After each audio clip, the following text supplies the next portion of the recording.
A continuar con este estudio del libro de los Corintios. Hemos culminado la primera carta al libro de los Corintios y ha sido una bendición enorme. Estamos ahorita en la segunda carta. Vamos hoy a leer en el capítulo número 2, en el versículo 1. Y antes de comenzar vamos a pedir en este momento la instrucción celestial del Señor y decirle así como están: Padre, en el nombre de Jesús, te damos gracias porque tú estás con nosotros, porque tú no nos dejas, tú no nos abandonas, porque eres fiel, Señor, a tus promesas. Hoy en este momento, Señor, renuncio a mis pensamientos, a mi mente, a mi conocimiento y entrego, Señor, mi vida en tus manos, que hoy pueda ser un canal de bendición para bendecir a tu iglesia. Que seamos receptivos de lo que tienes para nosotros esta mañana, un mensaje de fe, de esperanza, de ánimo, que traiga consuelo, Señor, a cada uno de los que los van a escuchar y que sea tu Espíritu Santo hablando en este día. Gracias te damos, Padre, en el nombre de Cristo Jesús. Amén. Bueno, como les decía, el domingo pasado estuvimos viendo acerca de Pablo, todos los enfrentamientos que tuvo en la iglesia de Corinto. Esta iglesia que se enfrentaba a muchos retos, como también es nuestra realidad hoy en día. Como cuerpo de Cristo no podemos entrar en una burbuja y alejarnos de todo. Al contrario, un pastor decía, no podemos meter a todo el mundo a la iglesia, pero sí podemos meter a toda la iglesia en el mundo. Entonces, esta iglesia de Corinto se estaba confundiendo, se estaba dejando desviar por todo lo que estaba a su alrededor, pero también dentro de la iglesia había problemas. Uno de ellos, y muy grande, era que se estaban levantando en contra del apóstol Pablo. Lo acusaban y lo confrontaban porque no creían en su autoridad que él tenía como apóstol del Señor, y cuestionaban esa autoridad que él tenía. Lo acusaban de que él estaba abusando de ser un mercader del evangelio, que quizá estaba cobrando, lo cual jamás hizo el apóstol Pablo. También pensaban que era una persona voluble y cambiante y atacaban su carácter y su personalidad. Pero Pablo nos enseña las características que nosotros debemos de tener como cristianos. Nos muestra que aún en medio de las aflicciones, Dios en su soberanía le permitió pasar por todo este tipo de situaciones para que también Pablo pudiera consolar a otros, para que cuando Pablo se enfrentara en esa situación también pudiera animar a otros hermanos que estuvieran pasando por las mismas acusaciones o mismas aflicciones que él estaba viviendo.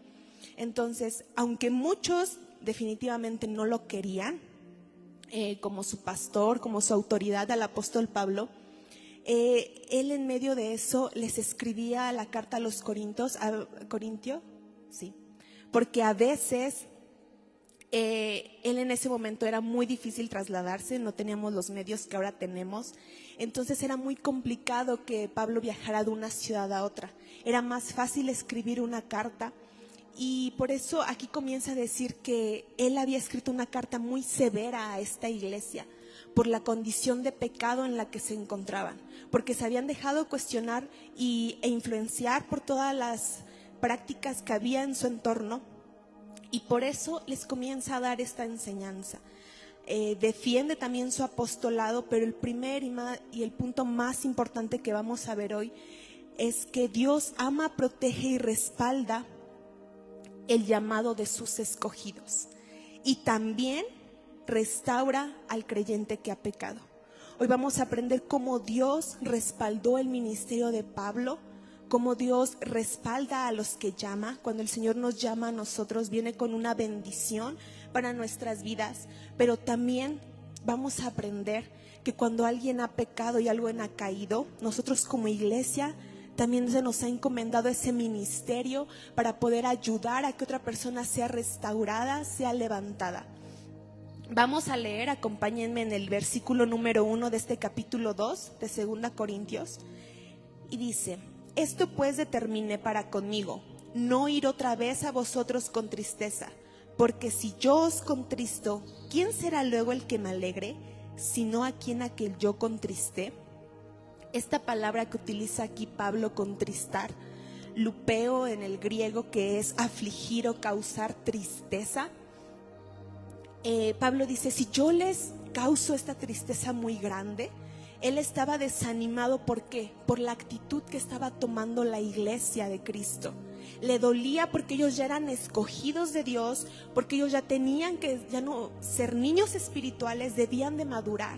Por eso Pablo les escribe esta carta y les dice, si yo hablo en mis emociones, en lo que yo siento en mi corazón, les voy a causar tristeza. Porque Pablo, como su pastor, estaba desanimado por la situación que la iglesia estaba permitiendo. No necesitaban que Pablo estuviera ahí para que ellos siguieran las enseñanzas de Cristo. Por eso les dice, si yo les hablo y voy otra vez con ustedes con tristeza, en vez de animarlos, los voy a desalentar. Entonces, aquí Pablo también sabe que no era bueno otra visita con tristeza, y eso generaría un conflicto mayor con la iglesia de Corinto y que podía dañar su relación con ellos. Entonces, un cristiano maduro, estos versículos nos enseñan que cuando hemos madurado en la palabra del Señor, debemos de conocer cuál es el momento oportuno para actuar. Él dijo, no voy a ir, tal vez en este momento no hay ningún impedimento, pero si yo voy me puedo enojar y mi carne va a actuar. Entonces nosotros como hijos de Dios debemos de saber en qué momento debemos de actuar, ser sabios, prudentes con la palabra, no tomar decisiones cuando estemos demasiado emocionados o muy enojados o muy feliz, sino siempre con sabiduría, con conocimiento, y más aquí en este momento porque se trataba de la iglesia, del cuerpo de Cristo. Y les deja en claro que no iba a ir porque no quería ir con tristeza, pero vamos a continuar leyendo en el versículo 3 y les menciona, y esto mismo os escribí para que cuando llegue no tenga tristeza de parte de aquellos de quienes me debiera gozar, confiando en vosotros todos que mi gozo es el de vosotros. Les menciono que una carta podría mostrar el corazón de Pablo. No se tiene el registro exacto de si esta carta severa tal vez fueron los siguientes capítulos de esta segunda carta de Corintios, o tal vez hubo otras 2 o 3 cartas que no se registraron, no se anexaron durante el canon bíblico. Pero aquí debemos de tener la certeza de que tal vez lo que Pablo escribió era lo que perfectamente los cristianos de Corinto ellos necesitaban, y que quizá nosotros no en ese momento, por eso Dios no lo permitió. Pero aquí el mensaje radica en que dice, no tengo tristeza de parte de aquellos de quienes me debería gozar. Como les mencionaba, Pablo decía, ustedes ya son unos cristianos maduros.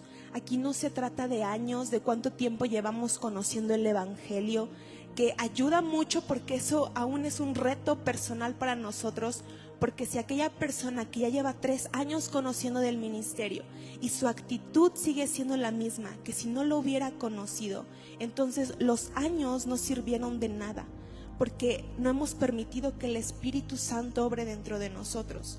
Habrá una persona que su conversión fue instantánea y que hoy recibió a Cristo en su corazón y mañana totalmente toda su vida es diferente. Entonces aquí Pablo les dice, yo ya no debería de tener tristeza, yo ya debería de tener gozo de ustedes. O sea, les estaba hablando a una iglesia que ya llevaba mucho tiempo fundada en las Escrituras y aún no habían cambiado su forma de pensar, de actuar, de conducirse entre hermanos, habían permitido la división, la disensión. Aquí vemos que expresa el gozo que él tiene y amor que tiene por la iglesia de Cristo. El primer principio que vamos a estudiar es el corazón pastoral del apóstol Pablo. Vamos a leer el versículo 4 de 2 Corintios 2. Porque por la mucha tribulación y angustia del corazón os escribí con muchas lágrimas, no para que fueseis contristados, sino para que supieseis cuán grande es el amor que os tengo. Pablo escribió una carta muy severa. ¿Por qué escribió con severidad? Como yo les decía, ya se habían dejado contaminar por estas prácticas en la ciudad de Corinto, y que evidentemente avergonzaban la obra de Cristo. Nosotros como cristianos no vivimos bajo prohibiciones. Nosotros nos conducimos bajo el amor de Jesucristo. No imponemos nada, no imponemos reglas, porque cuando nosotros venimos a Cristo, Él nos quita un yugo, rompe cadenas, y nosotros como iglesia de Cristo no podemos imponer otra vez cadenas. ¿Qué es lo que pasaba cuando judíos se convertían al cristianismo y se hizo el concilio con los apóstoles en Hechos? Decía, ya no los obliguen a circuncidarse, nosotros ya no estamos bajo la ley, estamos bajo la gracia. Entonces ahora Pablo no quería escribir con severidad para que fuera una iglesia recta y no puedes mirar hacia acá ni para allá. No, él estaba escribiendo con amor porque quería que la iglesia impactara al mundo y mostrara y reflejara a Jesucristo. Esa es la labor por la cual dice, yo les escribí con lágrimas. Le dolió a Pablo la reprensión que les hizo, que evidentemente no estaba en contra de ellos, sino porque los amaba y quería que sus almas no se perdieran. Muchos podemos aludir que tal vez esta carta fue escrita por el conflicto que se presentó en 1 Corintios 5 cuando una persona dentro de la iglesia estaba en incesto, pero analizando este contexto también se puede referir Pablo, porque en ese momento muchos de la iglesia estaban hablando mal en contra de él, y por eso Pablo también les dice, les escribe con severidad, con lágrimas, con dolor, mostrando su amor. Y aquí vemos el primer principio bíblico fundamental, la labor de nuestros pastores. Es muy complicado para un pastor exponer la palabra del Señor, y más en estos tiempos. Un maestro nos decía, la verdadera persecución va a comenzar cuando vamos a querer predicar el evangelio y a la iglesia nos los van a prohibir. Se están legislando leyes en contra de las leyes divinas. Y aquí también vemos una labor muy difícil para los pastores, porque ya no se va a poder predicar en contra del pecado, o incluso cuando se predica en contra del pecado, lo vamos a tomar a mal porque no nos gusta que señalen lo que está mal en nosotros. Pero aquí vamos a ver en este principio que el pastor siempre debe demostrarse con amor, fidelidad y lealtad a la palabra. Por esa razón, cuando muchas ocasiones nosotros seamos reprendidos conforme a la palabra, no debemos de tomarlo como una agresión personal, como lo está diciendo porque yo lo hice y alguien tal vez se lo dijo. El Espíritu Santo es el que está redarguyendo, el que habla sobre nuestros pastores para encaminar a la iglesia en las Escrituras. No fue que al pastor se le ocurrió este sermón y comenzar esta serie. El Espíritu Santo ya direccionó a nuestros pastores sobre lo que necesitamos como iglesia. Entonces, ¿qué es lo que sucede? Aquí vamos a ver que era una labor muy complicada, como la sigue siendo hasta el día de hoy, y el pastor lo hace porque siempre nos encamina a la verdad. ¿Por qué el pastor te dice, tienes que asistir a la iglesia, te anima? Porque cuando estamos juntos, porque cuando pasamos por tribulaciones, hay alguien quien te consuele. Cuando pasas por alguna enfermedad, hay alguien más orando por ti. Si no vienes a la iglesia, pues el hermano ni siquiera te va a conocer. ¿Cómo voy a orar por la persona que ni siquiera sé que está al lado mío? Entonces nosotros también somos bendecidos y fortalecidos cuando nos congregamos, cuando estamos en comunión con el Señor. Eso es lo que hace un pastor, te anima porque te ama, tiene su responsabilidad, bajo su responsabilidad la iglesia de Cristo. Un día ellos rendirán cuentas ante el Señor por las almas, cada una de las almas que encomendaron. Pero también cada alma somos responsables de la actitud que tomamos ante esa invitación de nuestros pastores. Cómo actuamos nosotros en amor, orando por ellos, direccionándolos. Y siempre valoremos el trabajo de nuestros pastores. Muchos decimos tal vez, no es fácil la labor de mi pastor, pero solamente se queda ahí. Y no nos hemos puesto a pensar tal vez lo que implica eso. Estoy consciente de que cada profesión, oficio, trabajo requiere un esfuerzo. Todo implica esfuerzo, cansancio, tal vez preocupación, esmero. Pero el trabajo de un pastor no solamente es un trabajo terrenal, tiene que ver con algo espiritual, con dónde vamos a determinar nuestras almas. Eso es algo real. tal vez aquí vamos a morir, no sabemos en cuánto tiempo, pero el pastor está preocupado por dónde tú vas a pasar la eternidad. Sí, porque estés bien aquí en la tierra, porque obviamente el Señor es nuestro proveedor, nuestro sustento, Él es nuestro sanador, pero también la eternidad comienza no solamente cuando te mueres. La eternidad comienza en el instante que tú crees en el Señor Jesucristo. Desde ese momento nosotros marcamos el rumbo de nuestra eternidad. Vivimos en esta tierra llevando ese propósito para poder ser encaminados y un día estar con Jesucristo. Entonces, los pastores muchas veces se cumple la palabra en ellos de que van a llorar con los que lloran, van a gozarse con los que se gozan. Yo he tenido la hermosa bendición de formar parte de una familia pastoral. Y evidentemente, así como hay bendición, también hay momentos de tristeza, porque obviamente cuando un hermano llama a los pastores, tú estás presente y siempre, en cualquier momento, en cualquier situación, de las primeras personas a las que vamos a llamar son a nuestros pastores.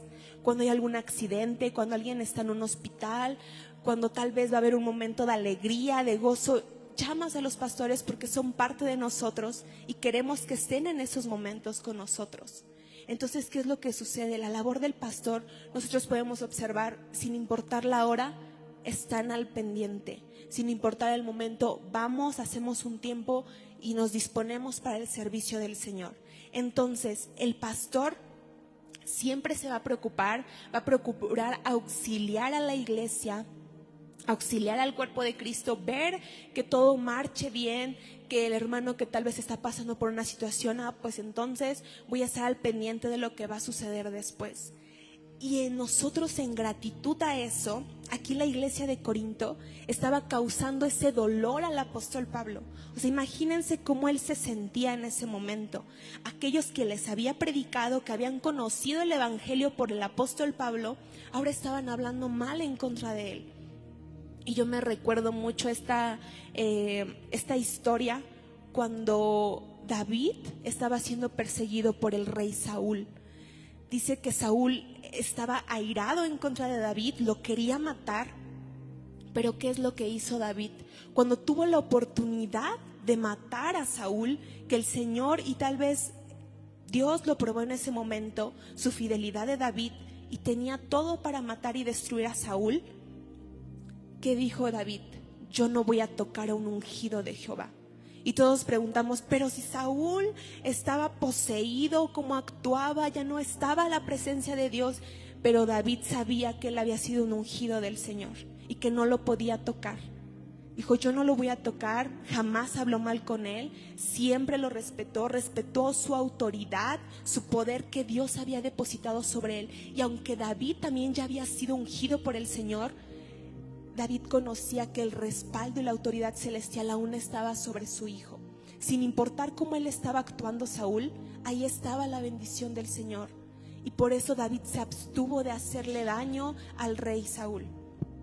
Esa es una enseñanza que vemos aquí, que esta iglesia definitivamente muchos, la mayoría tal vez apoyaba al apóstol Pablo, pero había otros que estaban causando disensión, que estaban causando conflicto.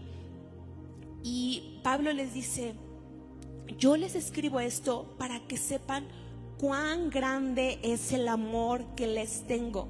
Nuestros pastores nos aman mucho, iglesia, porque somos el tesoro más preciado de Dios, porque somos la iglesia de Cristo por la cual se entregó. Yo por eso siempre hago extensivo mi amor hacia la iglesia. ¿Por qué? Porque eso le costó a Jesucristo la vida.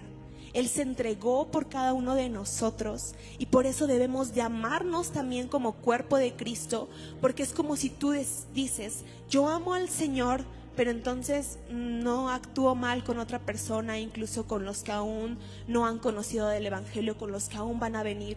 Entonces no estamos amando al Señor, porque eso es lo mismo que Él vino a dar, su vida por esta iglesia, por toda la iglesia global de Jesucristo. Y aquí Pablo les dice, ese es el amor que les tengo. Por esa causa yo les escribo. Estaba corrigiendo la actitud de la iglesia con severidad, pero porque los amaba. Y les explica Pablo en el versículo 5, pero si alguno me ha causado tristeza, no me la ha causado solo a mí, sino en cierto modo, por no exagerar, a todos vosotros. Esa situación de pecado estaba también afectando a toda la iglesia. Lo que Satanás siempre va a buscar es separar, es dividir. Y aquí dice, esta situación que me está afectando a mí, pero también a ustedes. ¿Por qué? Porque por las actitudes de la iglesia no podían crecer, quizá estaban orillando a otras personas que se estaban congregando a pensar por qué están actuando de esta forma, por qué esa es su actitud hacia el Señor. Y les dice Pablo, le basta a tal persona esta reprensión hecha por muchos, versículo 7, así que al contrario, vosotros más bien debéis perdonarle y consolarle, para que no sea consumido de demasiada tristeza.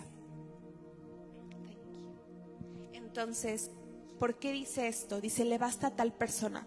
Como yo les explicaba, esta persona que estaba pasando por esta situación, tal vez se puede creer que era la misma que cometió esta situación de incesto, que formaba parte del cuerpo de Cristo. Pero les dice, así que al contrario, vosotros más bien debéis perdonarle y consolarle para que no sea consumido de demasiada tristeza. Pablo no se estaba contradiciendo, al contrario, primero señaló la actitud que estaba tomando la congregación y después, ¿qué es lo que hace? Nos sigue mostrando su corazón pastoral. Le dice a la iglesia, ahora tienen que perdonarlo y tienen que consolarlo. Lo habían corregido, lo habían separado tal vez a una persona que estaba causando esta disensión, este conflicto dentro de la iglesia, y esta persona ahora estaba arrepentida. Como iglesia debemos de saber que la base de nuestra corrección siempre va a ser el amor. Nunca olvides que la base de tu corrección, mi base de mi corrección siempre va a ser el amor. Jamás la humillación, la crítica, la murmuración, el rechazo. Es que se equivocó, pero entonces todavía sigo con eso en mi corazón. Siempre debemos de entender lo que Jesucristo también le dijo a Pedro. Cuando Pedro lo iba a negar, Jesús antes de ir a la cruz le dijo, Pedro, Satanás me ha pedido tu alma para zarandearla como al trigo, pero yo he rogado porque tu fe no falte. Y una vez vuelto, vas a confirmar a tus hermanos. ¿Qué le dijo? Pedro se separó de los discípulos. Eso lo podemos ver en la resurrección, que cuando el ángel le dio la orden a María Magdalena que fueran a decirle a los discípulos, le dijo, le vas a ir a decir a los discípulos y a Pedro. Eso quiere decir que Pedro ya no estaba con los discípulos, se sentía culpable por lo que había hecho en contra del Señor Jesucristo. Había pecado en contra del Señor, lo había negado, pero ¿qué es esta instrucción tan clara que dio el ángel de parte de Dios? Tienes que ir también a Pedro, porque Pedro necesita ser consolado por esto que está pasando. Y María atendió la indicación, fue por Pedro y los dos vienen corriendo con Juan a ver la tumba vacía de Jesús. Entonces, la condición en la que se encontraba Pedro los separó de Jesucristo. Y eso es lo que quiere Satanás, separarnos de Dios. Eso es lo que provocó en la cruz del Calvario.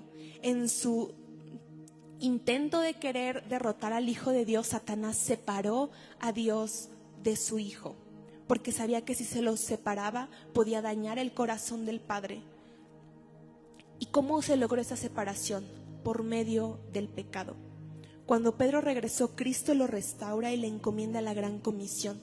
Pero nosotros no debemos de permitir que Satanás busque cualquier arma para separarnos del Señor. Él buscará tal vez separarnos por enojo, por pleito en el hogar, por desánimo, desaliento, por alguna separación, por un conflicto con nuestros padres, por enfermedad, por mala economía. Él buscará separarnos y culpar al Señor y decir, ay, Dios, me está pasando esto, ¿y por qué si yo te sirvo? ¿Por qué si yo te amo? ¿Por qué si yo voy a la iglesia, si yo leo tu palabra? Va a buscar separarnos del Señor, va a querer que nosotros estemos en contra de Dios. ¿Por qué? Porque de esa forma Él va a poder entrar fácilmente a nuestras vidas, porque lo que Él quiere es destruir. Entonces, ¿qué es lo que dice Pablo? se vayan por ese hermano que estuvo en pecado, que ahora está arrepentido, y perdónenlo y consuélenlo. No, un maestro nos decía ayer, no sé qué va a ser de mí en 20 años, ni siquiera si voy a vivir, pero si aún estoy, quiero seguir siendo un hijo de Dios. Eso es fijo y presente en nuestras vidas. Pase lo que pase, nosotros debemos de seguir siendo unos hijos de Dios, unas hijas de Dios, y continuar anunciando la gran misión de Cristo Jesús. Ese fue el tema incluso de nuestra noche de adoración. Las señales siguen. Aprendíamos cuál es esa misión de Jesucristo. Es anunciar las buenas nuevas. ¿Y qué es anunciar? Voy a predicar, voy a compartir, voy a hacer público las buenas nuevas que Dios trajo a mi vida. ¿Y qué es anunciar su evangelio? Sanar a los quebrantados. Dios ha depositado ministerios, dones en la iglesia, dones de sanidades, de ver milagros, de hablar en fe. Entonces nosotros estamos dotados de esa autoridad. Muchos no estamos activando los dones que el Señor nos ha dado. Pedimos que el Señor nos permita tener dones, pero los que tenemos no los hemos explotado y muchas veces no le has pedido al Señor que te los muestre.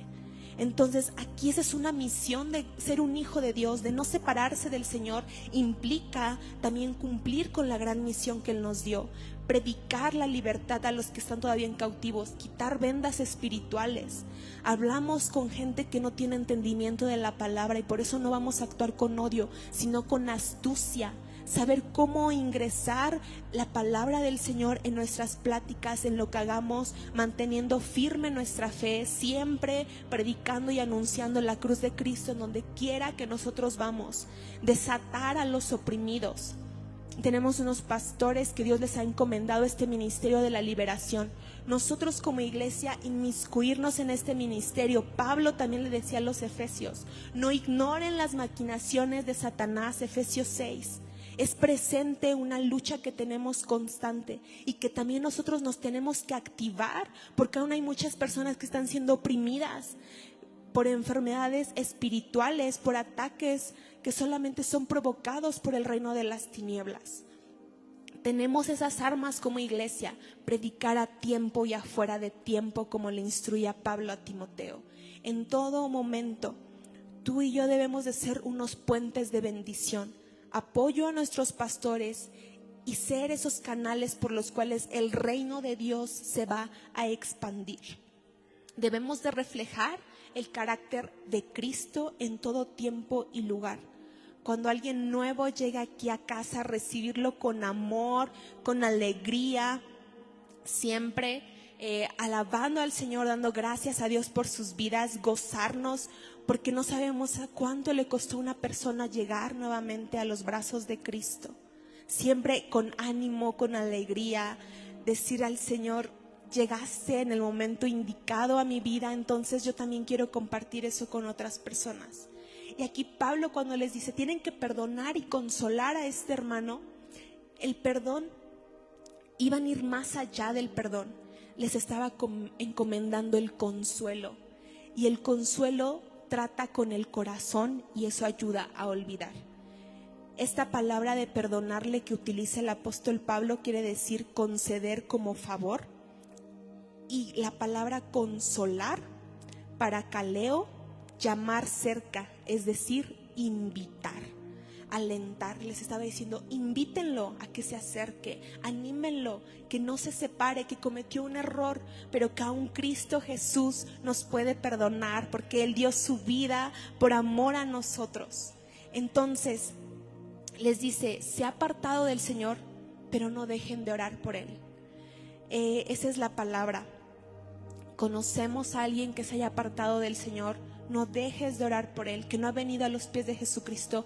Tú sigue orando por él, porque el Señor no va a avergonzar a sus hijos y Él sabe el momento oportuno en el cual va a traer una persona a Él. Entonces Pablo les sigue instruyendo a los corintios en el versículo 8, por lo cual os ruego que confirméis el amor para con Él. El objetivo de la disciplina es corregir algo que nos va a hacer daño. Pablo les dice, les ruego que confirmen el amor que tienen con este hermano.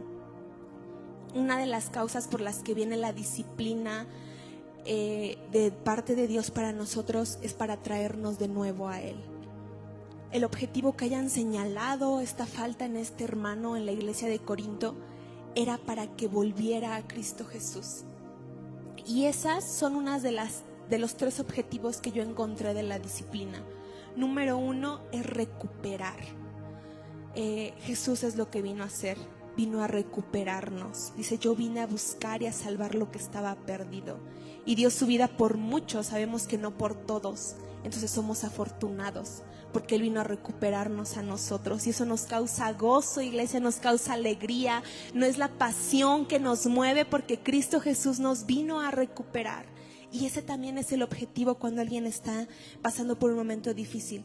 Nuestra labor es recuperarlo, restaurarlo definitivamente, volver a sanar su corazón. La restauración va más allá del perdón, va también para poder olvidar, y el último objetivo es sanar. Esa persona tiene que ser sana. No, cuando nosotros somos perdonados, cuando tú perdonas a alguien, tienes que sanar, porque si no, eso sigue dañando el corazón. Y eso es lo que Pablo les instruye, porque también el versículo 9, para este fin os escribí, para tener la prueba de si vosotros sois obedientes en todo.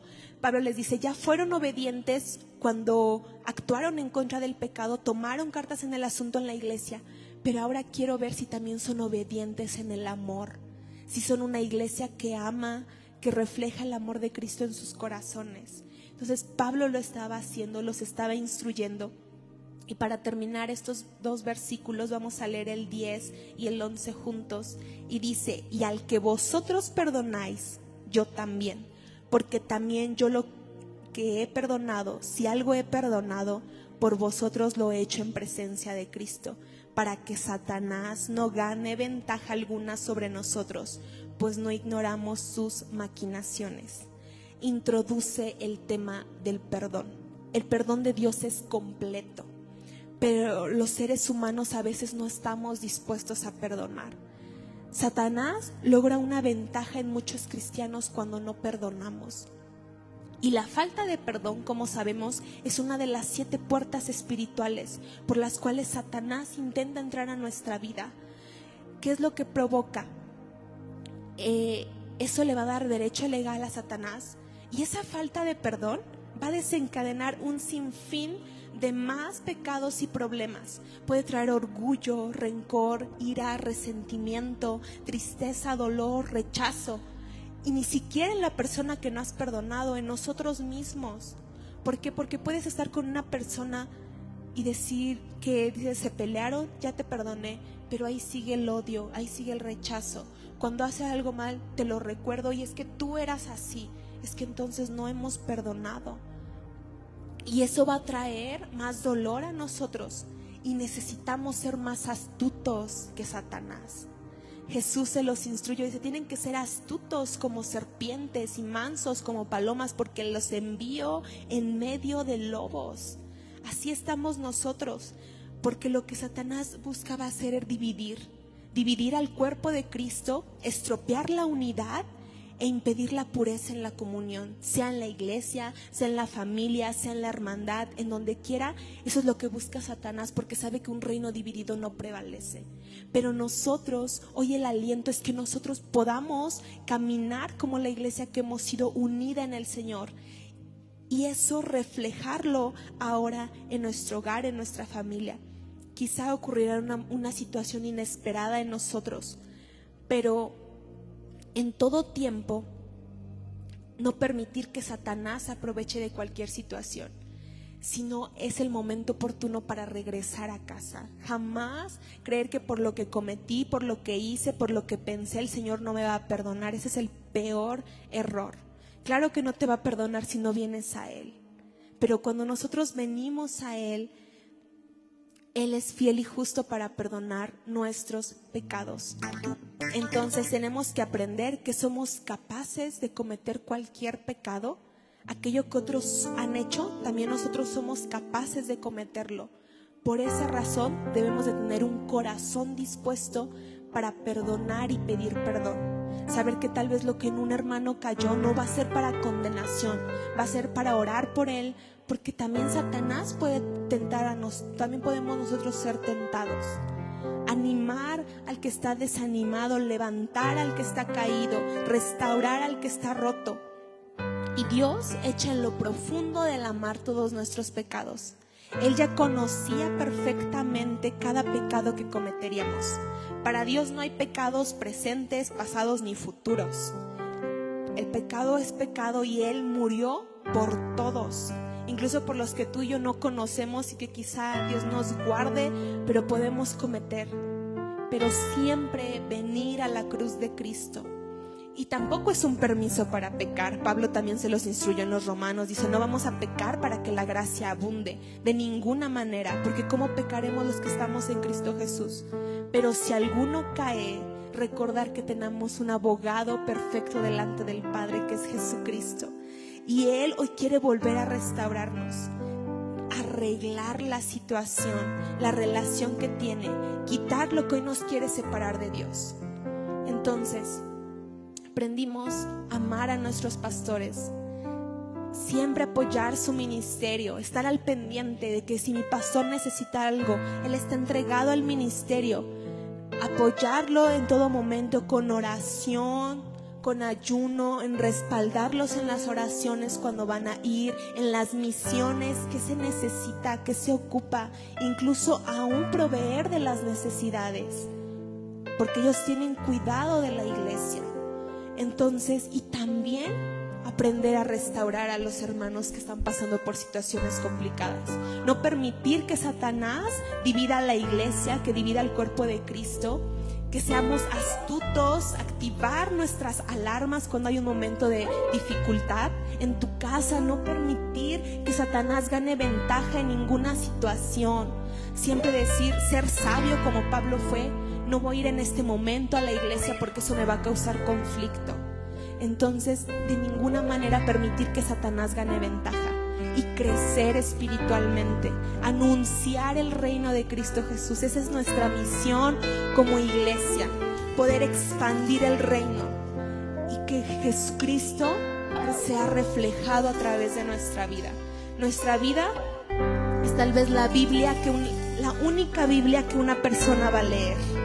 Entonces es un reto personal para nosotros, ser animados para que cuando alguien nos vea, vea a Cristo Jesús. Y si nos equivocamos, entonces decirle, Señor, fallé, el evangelio fue vituperado por mí, tal vez mi actitud, mi forma de hablar, mi carácter aún no reflejaba a Cristo Jesús. Pero siempre es el momento oportuno para regresar a casa, para regresar a los brazos del Padre, para nuevamente decir, tú eres mi Salvador, Señor Jesús. Todos los días esa es nuestra confesión. Con nuestra boca se confiesa para salvación, con nuestro corazón se cree para justicia. Entonces tú y yo tenemos que confesar todos los días esa declaración: yo soy hijo de Dios, Señor Jesús, tú eres mi Salvador, tú eres mi Redentor, y siempre ir a los pies de Cristo, en todo momento llevar la cruz de Cristo en todo lo que hagamos. Él es quien pelea por nosotros, Él es nuestro Redentor, Él fue el que nos ha dado su vida en rescate de nosotros. Así que hoy vamos a estar en pie, iglesia. Vamos a cantar en este momento con fe, con gratitud al Señor, con este entendimiento de la palabra. Quiero levantar a ti mis manos, maravilloso Jesús, milagroso. Dile, Señor Jesús, gracias, Padre. Llena este lugar, tu presencia. La presencia de Dios está aquí, iglesia. Tu poder a los que estamos aquí. Quiero levantar Mis manos, mientras levantamos nuestras manos, cadenas son rotas. Hoy yugos son rotos, hoy corazones son sanados. Mientras cantamos, relaciones con Cristo son restauradas en este día. De tu poder, los que estamos aquí. creo en ti, Jesús.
tú tienes poder para restaurar mi corazón, para sanar lo quebrantado, para salvar a mi familia, para salvar a mis hermanos, para salvar a mis generaciones. Hoy, Padre, en el nombre de Jesús, te pido perdón, Señor, porque he actuado mal. Quizá hay un pecado oculto que no he confesado. Hoy lo presento y lo expongo ante la luz de Cristo. Hoy dejo de cargar un yugo de ansiedad, de depresión, de soledad, de enfermedad. Hoy todo lo llevo a tus pies, Jesús, y reconozco que tú eres mi libertador, que tú diste tu vida por amor a mí en la cruz del Calvario, que no estoy solo, Señor, que tú eres el que pelea por mí y quizá no había tomado la decisión de servirte. Hoy quiero amarte, quiero estar al pendiente de tu iglesia, amar a mis pastores, honrar su labor, Señor. Hoy bendigo la labor de nuestros pastores que con actitud siempre han predicado tu evangelio. Gracias por sus vidas. Gracias, Señor, sean dadas a ti, porque hoy declaro que soy nueva criatura. Y para los que estamos en Cristo Jesús, ninguna condenación hay. Gracias te doy, Padre, gracias te doy, Hijo, y gracias te doy, Espíritu Santo, porque estás conmigo, porque eres mi ayudador. En todo lo que haga, todo lo que emprenda, sé que soy bendecido. Hoy me voy en bendición, aprendiendo a amar a mis hermanos, a restaurar al que está caído, a animar al desalentado, y me voy fortalecido en tu palabra y en el poder de tu fuerza. Muchas gracias, Señor. A ti sea la gloria, a ti sea la honra, en el nombre que es sobre todo nombre oramos, en el nombre de Cristo Jesús. Amén, amén. Dale la gloria al Señor, iglesia.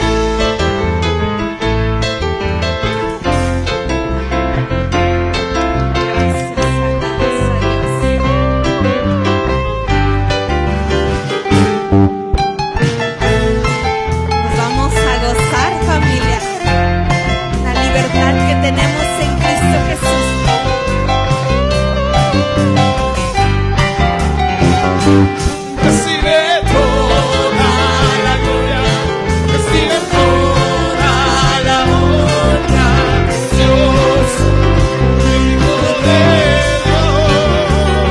Recibe toda la gloria, recibe toda la honra, precioso Hijo de